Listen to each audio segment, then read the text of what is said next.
Good morning, America. How is it where you are today? Sunny? Is it warm? We're in spring. It's sunny and it's warm and spring is finally coming. See, in Binghamton, not so much. It's a little sunny. It's not warm. Will we walk the dog today? That is the question. Oh dear. That will be time. The time, maybe later today, we'll do that. This is Yvonne DeVita, everyone. This is Smart Women Conversations, and my special guest today is Alexandra York. Welcome to the show, Alexandra. Thank you very much. Lovely to be here. We're going to explore soul celebrations and spiritual snacks, and this is Alexandra's book.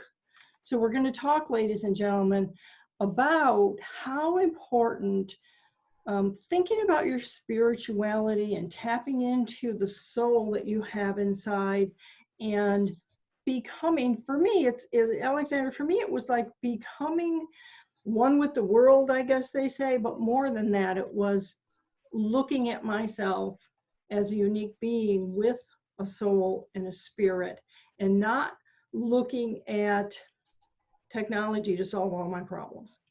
So that's kind of what we're going to talk about today a little bit, ladies and gentlemen. Let me tell you a little bit more about my guest. And for that, I have to put on my trusty little glasses. Internationally published author in both fiction and nonfiction, 5 nonfiction and 3 novels, Alexandra York was for 6 years the editor for Art Ideas, a quarterly arts and cultural magazine published by American Renaissance. For the 21st Century, ART, a 501c3 New York City-based nonprofit educational arts foundation, of which she is the founding president. So that's www.art-21.org, and I will share that in the blog post, folks. She began her career in New York City as a writer, talk show host for 2 different radio shows on CBS Network, 1 regular evening feature on Channel 11 TV, and later toured the US as exclusive national spokeswoman for Clairol, Inc. She curated and produced several major art exhibits in New York City galleries and at Hillsdale College in Michigan. She's lectured at universities, private organizations, celebrity town hall series, luxury cruise ships, as well as appearing on talk TV shows such as Today and Larry King Live. She received in 1997 the 1997 Whitting Memorial Award for Outstanding and Continuing Contribution to the Advancement of Society from the International Society for Philosophical Inquiry, and she serves on the advisory boards for Florence Academy of Art in Italy and Art Renewal Center and Heartland Institute in America. And she's listed in Who's Who of American Women in America. So if that isn't enough, I don't know what is, but the best thing for me, ladies and gentlemen, is that she wrote this book that we're going to talk about. And I want to read you an author statement that she has on her page in Amazon where the book is sold. It just spoke to me. She says, "I am a rational romantic, intent on championing and merging beauty and reason." We'll talk about what that means, beauty and reason. "I write both fiction and nonfiction to enrich, enlighten, and inspire. I am determined to confront the cynical concepts of the sensationalist, nihilistic, popular anti-culture in which we now live and encourage a path of self-created distinctiveness, integrity, and pursuit of excellence." You know, Alexandra, when I read that, it just made me sit up and feel like, not just that I know you, like we're sitting in a room talking together already, this is our first time, but it made me feel like, wow, More people need to be introduced to this. It's so, even from your book. So let's start with your journey to writing the book, because I think that's going to help a lot. Take us along that path to writing this amazing book. It was a long journey. It started when I was 9, and my mother insisted I go to Sunday school for 3 years. And I loved Sunday school because I was introduced to the Bible. And the Bible had all these stories and all these moral lessons. And it was my first introduction to really intellectuality. So I was very interested in religion in general after that. And throughout high school, I did enormous amounts of work learning about everything from Hinduism, Buddhism, even Zoroastrianism, which most people have never heard of. I went into every single kind of religion I could learn about. Then at 17, when I went to college, I met Aristotle. And Aristotle is my teacher. I related to him so much because I was always a little girl, very interested in self-development. Mm-hmm. And his ethics, there's so much in there about self-development, self-celebration, excellence of self. So I really related to that. And then later on, after I founded the foundation and writing for the Art Ideas magazine as editor, I always had a column in there myself. I did an essay, which I then gave as a speech at British Columbia University. And that was when I connected. I call that art as spiritual experience. And those many years later, what I realized was that all the religions I had studied, the one thing they had in common was connecting with some other, two different words. Yeah. Be a supernatural being, whether it's a deified prophet, whatever it might be, every single religion wants connection. But then I took Aristotle and I said, well, wait a minute. Religion is one thing, but what about connecting with something here on this earth, something real in reality that I can touch? And then Thomas Aquinas gave me the thought that what we love tells us what we are. Yeah. So between Aristotle's here on this earth reality and Thomas Aquinas's we love that which we are, that means we love our identity. And what is our identity? We are made up of values. Mm-hmm. And everybody, whether they're religious or not, has values.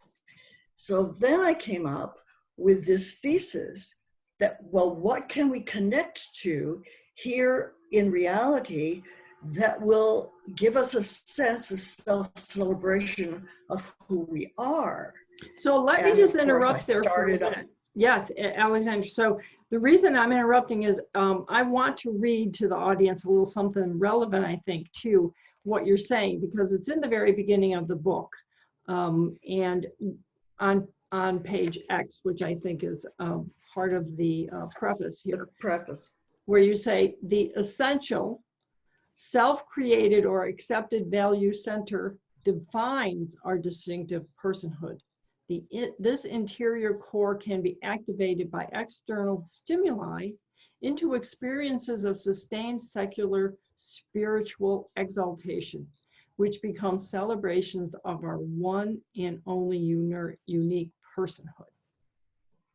Well, that's true, because each of us are unique because we are an embodiment of our values. And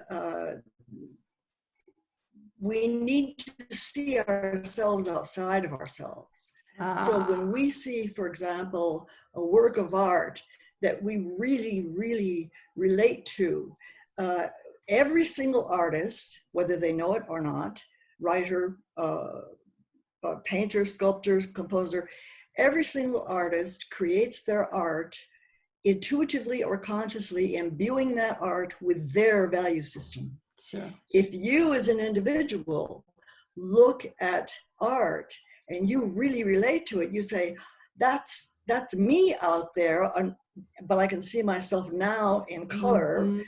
then you are experiencing yourself outside of yourself. It's an enormously self-satisfying experience.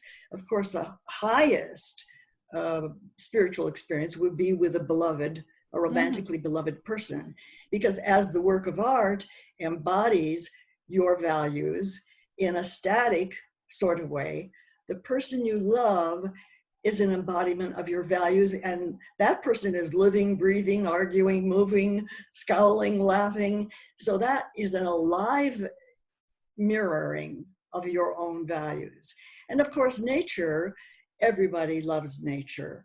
But when we approach nature in a spiritual way, we approach it by responding to certain aspects of nature that mean a great deal to us. Right. And of course, spring is the perfect time to look around and see what a wonderful planet we have, and how do I fit in?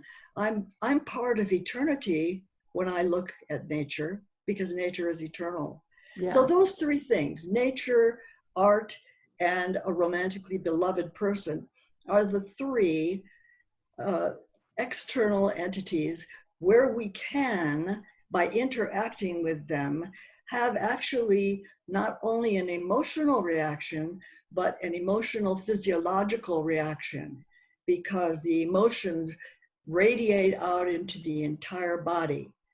And this is why religious people and non-religious people can join in my theory and celebrate who they are, who they've become, and then I'll tell you can I tell you a fun little exercise? Sure. I came up with this many, many years ago. I don't know why I came up with it, but I said to myself, because I'm always very interested in values, and I said, what if you took your value system and kept peeling it down, going deeper, deeper, deeper? If you could come up with one word, that would be what I call your animating principle. Now the soul in Latin is anima. So I consider your core value to be your animating principle. Wow. And from that one principle, all of your other values flow. For example, my word is truth. That's my base. My husband's word is independence. And I checked with the other friends. One was curiosity, one was fortitude, one was relentless. So you see all the different, and if you pare it down to that one word, then you can analyze and experience all of the other values that flow out of that main value. Wow. So and that really is our identity. How do you do that? Our identity is our values. Well, the way I did it, I gave a workshop at a philosophical conference on this subject back in the 90s. And chapter 8 in this book the rest of it's devoted to spirituality, how to approach different entities, to experience, to celebrate yourself.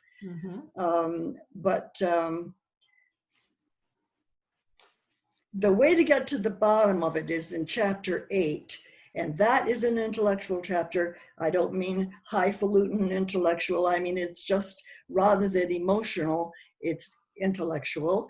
And I have exercises in that one chapter. That chapter is called Know Thyself.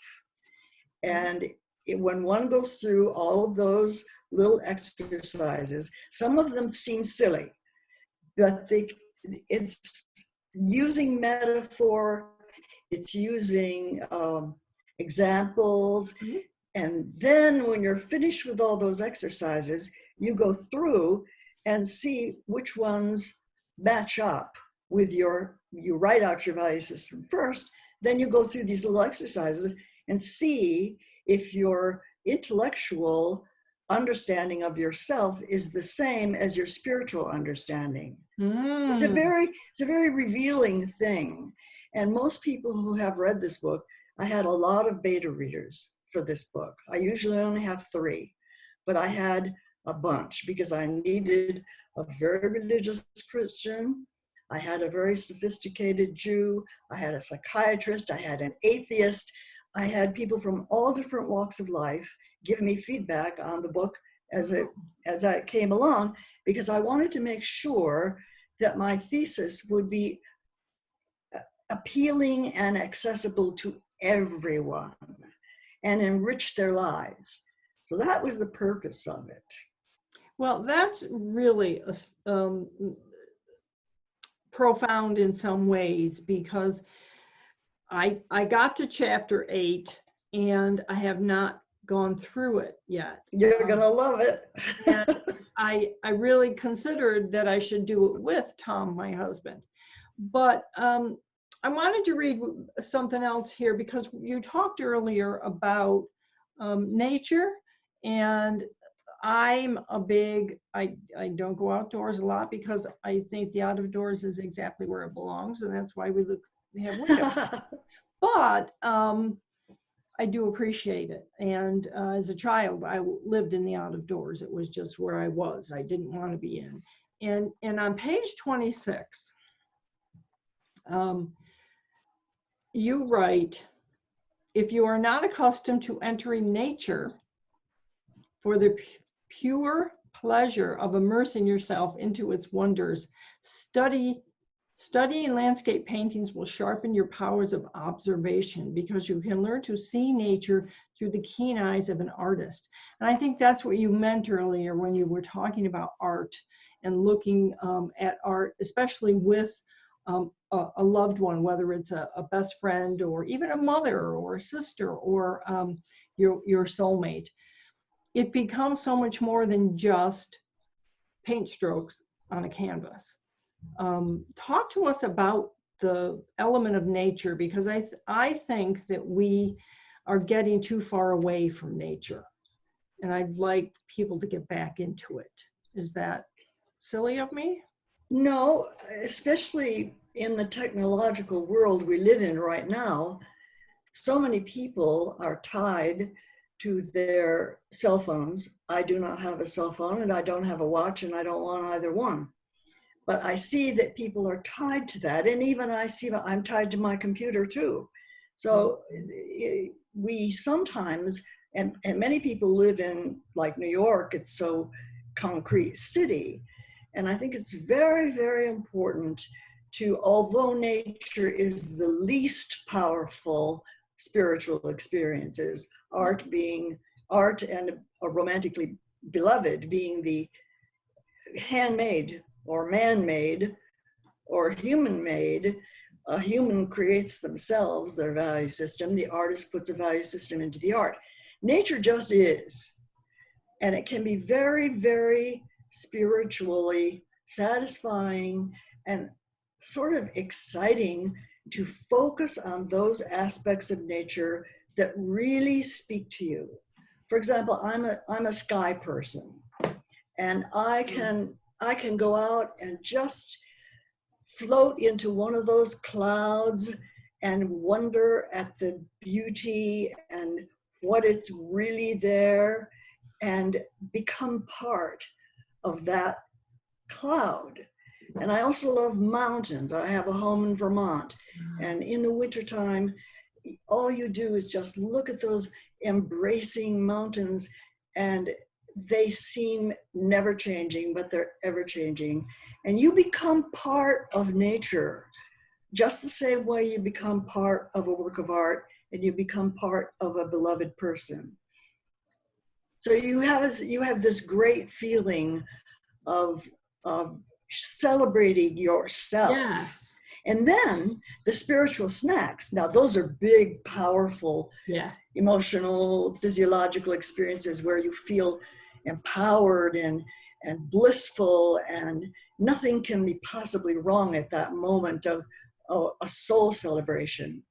But then I also add spiritual snacks so that you can have little approaches to things outside, inside, even on your computer or your phone, that will give you a momentary lift, make you feel, oh, I'm alive. This is a moment of aliveness, and I'm so glad to be alive. And I got that idea from a 16th century cardinal, Italian cardinal. His name was Gilles of Viterbo. And I borrowed his idea because when he gave his sermons, his stern religious sermons about the Bible, the Renaissance was the time that they found all the ancient manuscripts, Plato, Aristotle, so on. And mythology is all over. If you look at Renaissance art, there's mythology everywhere. So dear Cardinal Gilles decided to spice up his sermons with little worldly things. For example, one of them was Diana, the goddess of the hunt. And he would go into how Diana was running through the woods, cheek flushed, scantily clad, looking for God somewhere here on earth. And can you imagine his parishioners? I mean, they remembered that very well. So I took the idea, and my book has soul celebrations, which are these big, empowering things, but it also has little snacks. I keep certain things on my desk that I could just look at and remember where I got it and get a little lift. It's like having a spiritual snack instead of a coffee break. So those are wonderful, everyone. Those are wonderful in the book, and the story of the cardinal too. Could I just say one thing? You mentioned about seeing art with someone else. Yeah. That's a wonderful idea, but that's not the way to have a spiritual experience. If you want to have a spiritual experience with a work of art, you must go alone. And if you go to a museum, your soul already knows. So just follow anything and everything. Wander and just be open. And then when something speaks to you, then you go to that particular work of art, and you it's like seeing yourself outside of yourself, and you become one with that work of art. That's when you can experience a full spirituality, mind, body connected, peace with yourself, peace with the world. That doesn't mean you can't enjoy art with someone else. You certainly can. But if you're wanting a soul celebration, you have to go alone. And it's very revealing. Wow. What you will like. Yeah. You don't know, but your soul knows, and you just trust it, and you just go until something says, here I am, come close. So right now we're in quarantine, lockdown, whatever anybody wants to call it. So everyone is rather stuck at home, so to speak. Not that we don't put our mask on and go out and get our groceries, but then we come right back. So we can't go to the museum, and we can't go to the bookstore, and we can't go to the cafe to meet with a friend or whatever. This book seems to me to be something people could read that would be really useful in helping them deal with being, I don't want to say stuck, but being at home when they're used to being elsewhere or doing other things. It's a way, would you say it's a way for us now to really get in touch with ourselves and our soul and our spirit? I really do. This quarantine, of course, is terrible, but it is an opportunity for self-exploration, for expansion of knowledge about other things, reading books. It's also a time to introspect and to search your own soul, to get your value system out there. When I first moved to New York, I was brought up in Michigan. And as soon as I graduated from college, at 21, I went straight to New York. Because when I was age 10, I said to my mother, "Mother, people here don't move my pace. I'm moving to New York." Wow. But when I got, and I was a bit of a celebrity in Michigan, well known, and somewhat of a public figure. So when I got to New York, these are the very words I used. Now I'm anonymous. I don't have to worry about my parents being proud of me. I don't have to worry about my public liking what I do.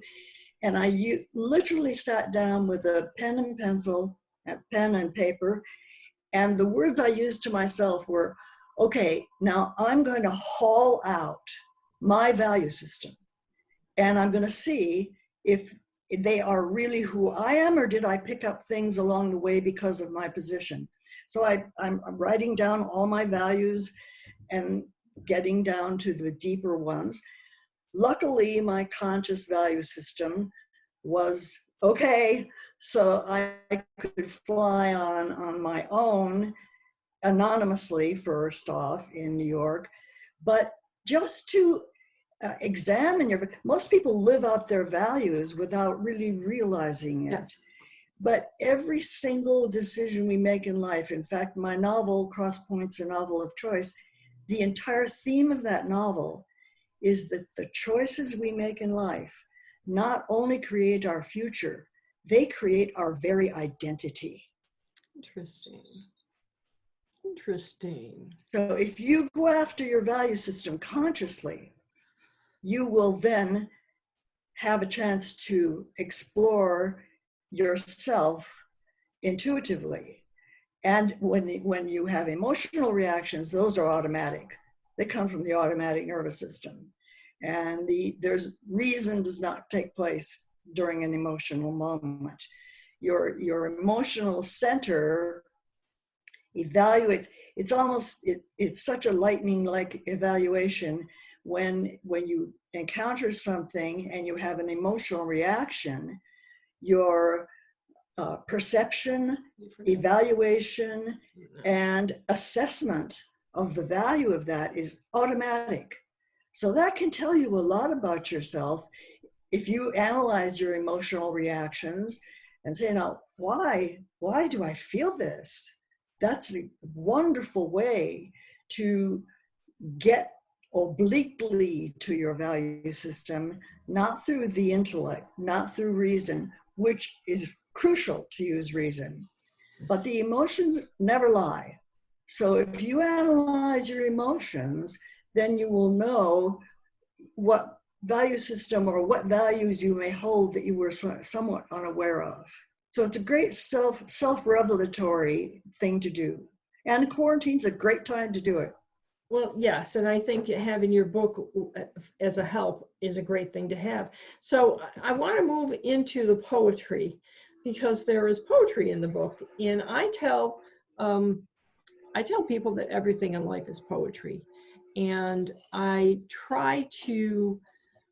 One of my goals sometimes, not all of them, but occasionally, I want people to look at poetry not as something that they had to struggle with in high school, or something that was boring because they didn't understand it, but look at life as the poetry of life is words and pictures together kind of thing.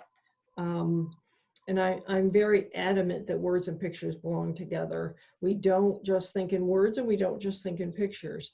We think in a combination. So talk to me about the poetry in the book. I start out each chapter with a poem I have written, which is a poetic way to announce the theme of that particular chapter. So it's a nice introduction to the theme of a chapter. But in there, I also suggest that people try writing poetry. Most people are intimidated against that art form, or afraid of it in a way. And I have this little thing that I have often had people do when I'm doing a workshop, and that is write down what it is you want to say. Right, just words, just this word, that word, whatever it might be, and keep writing down a bunch of words that you want to deal with. And then take those words and put them together in a little short story. Make sense of those words that just came out, boom, boom, boom, I this. Then after you have a short story, look at those words and then think musically, think rhyme, think meter, and just rearrange those words into rhymes and rhythms. And by golly, you'll end up with a poem. and and again, I mean, it was interesting that you started out with poetry and that you wrote it. You didn't borrow poetry from someone else. You wrote Right. your own, which was phenomenal, because I agree, people are intimidated by poetry. And when you mentioned the word poetry, they've sort of like writing in general, people have had it beaten out of them because back in 6th grade or 9th grade or whatever it was, you know, they didn't do so well at it and someone told them it was awful and they shouldn't do it. But I think poetry is a part of the beauty of life and a part of the soul celebration for me. And maybe it shouldn't be for everyone, but I really love what you just described. What a great way for the average person to sit down and learn how to write a poem that is meaningful and relevant to them. Each poem is a distillation of thoughts. Mm-hmm. It's a distillation, and I started out each chapter because that's sort of a little spiritual snack. The poem is before you get to the actual chapter. But a poem, writing poetry, even though it seems that what you've written is sort of silly, it's very it helps with self-knowledge. It lets you, and I always say play with it. Poetry is not some big serious thing. It's a play with words. Yeah. I love words. Yeah. So play with words, put this word there, and then I think I'll put it over here. So we're getting towards the end of our time here, and this has been such a captivating conversation. I forgot to change the view to speaker view, so that should tell people right away how important this is. I want to, on page 102, where you have soul celebrations for the family, you started out with a poem that I'm very familiar with, and I don't know if others are, so I want to read it because I really think it's a great poem. If of thy mortal goods thou art bereft, and from thy slender store 2 loaves alone to thee are left, sell one, and with the dole buy hyacinths to feed thy soul.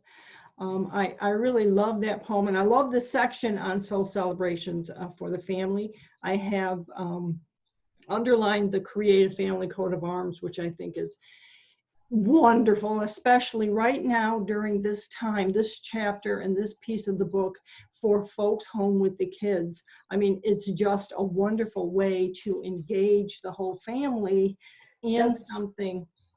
That's been very, very popular, by the way. Yeah. That creating a family coat of arms.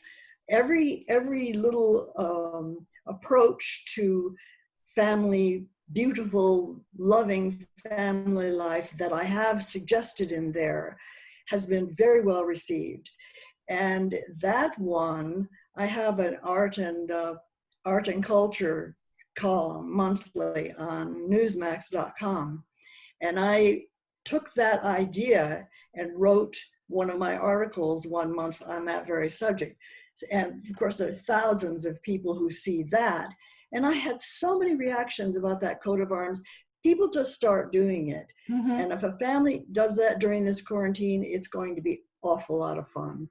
It is, and it's going to sustain them and be there, and they can share it with their kids and remake it with their kids when they grow up.